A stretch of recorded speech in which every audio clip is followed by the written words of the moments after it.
श्री नृसिंह सरस्वती स्वामी महाराज यांनी गाणगापुरास निर्गुण पादुका स्थापन केल्या व त्यानंतर शैली यात्रेचे निमित्त साधून ते कर्दळी वनात अदृश्य झाले. या कर्दळी वनात सुमारे 300 वर्ष महाराजांनी कठोर तपश्चर्या केली. ह्या काळात मुंग्यांनी त्यांच्यावर वारूळ निर्माण केले. एके दिवशी उद्धव नावाचा लाकूडतोड्या त्याच कर्दळी वनात लाकडे तोडीत असतो. ही स्वामी महाराजांची लीलाच की त्या उद्धवाचे निमित्त साधून त्यांना पुन्हा भक्तांच्या कल्याणासाठी प्रगट व्हायचे होते. लाकूडतोड्या झाडावर चढून लाकडे तोडत असतो. अचानक त्याच्या हातातून कुऱ्हाड निसटते आणि झाडाखाली असलेल्या वारुळावर पडते.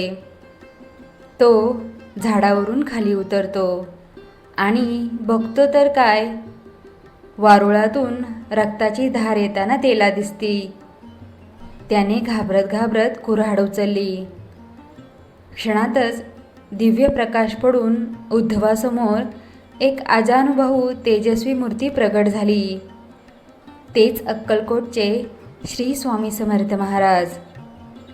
आपल्या हातून ह्या महापुरुषाला जखम झाली या विचाराने उद्धवाला दुःख झाले व भय वाटू लागले.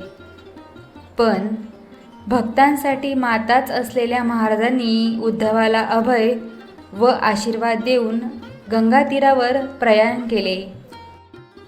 गंगा तीरावर भ्रमण करता करता ते कोलकात्यास गेले व तेथे त्यांनी महाकाली मातेचे दर्शन घेतले. नंतर काशी, प्रयाग असे भ्रमण करीत ते उत्तरेकडून दक्षिणेस आले. त्यानंतर स्वामी पंढरपूर, मोहोळ असे भ्रमण करीत सोलापुरास आले. त्यानंतर मंगळवेढे नामक गावास स्वामींनी काही काळ वास्तव्य केले व तिथल्या भक्तांना विविध स्तरावर मार्गदर्शन केले. भेटेल त्याला आपल्या लीलेने आगळ्या वेगळ्या पद्धतीने दुःखमुक्त करून कार्यरत केले.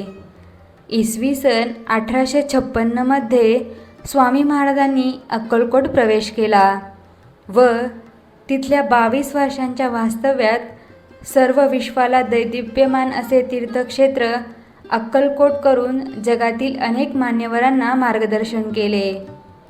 इसवी सन 1878 मध्ये स्वामींनी अनेकांना कार्य करून त्यांचा एक आविष्कार संपविला असे भासवले. परंतु प्रत्यक्षात स्वामी महाराज आज देखील भक्तांच्या पाठीशी सतत उभे राहून त्यांना मार्गदर्शन करून कार्यरत करीत आहेत व अनंत काळपर्यंत करीत राहतील. श्री स्वामी समर्थ हे श्री दत्त महाराजांचा पूर्ण ब्रह्मस्वरूप तिसरा अवतार आहे. भक्तांनी त्यांना ज्या दृष्टीने पाहिले त्या स्वरूपात त्यांनी दर्शन दिले आहे. कोणाला श्री विठू माऊलीच्या रूपात त्यांचे दर्शन घडले तर कुणाला श्री भगवान विष्णूंच्या स्वरूपात तर कुणाला देवीच्या रूपात. महाराजांनी भक्तांच्या कल्याणासाठी अनेक लीला दाखविल्या. अनन्य भावाने भक्ती करणाऱ्या भक्तांच्या सदैव पाठीशी राहून त्यांचा योगक्षेम चालविण्यासोबतच भिवू नकोस, मी तुझ्या पाठीशी आहे असे अभिवचन देणाऱ्या श्री स्वामी समर्थ महाराजांचा आज प्रगट दिन. पुढील सर्व आयुष्य त्यांच्याच चरणी कार्यरत होत जावे हीच आजच्या मंगलदिनी स्वामीचरणी प्रार्थना. अनंत कोटी ब्रह्मांड नायक महाराजाधिराज योगीराज परब्रह्म सच्चिदानंद भक्त प्रतिपालक अक्कलकोट निवासी श्री स्वामी समर्थ महाराज की जय. अवधूत चिंतन श्री गुरुदेव दत्त. श्री स्वामी समर्थ.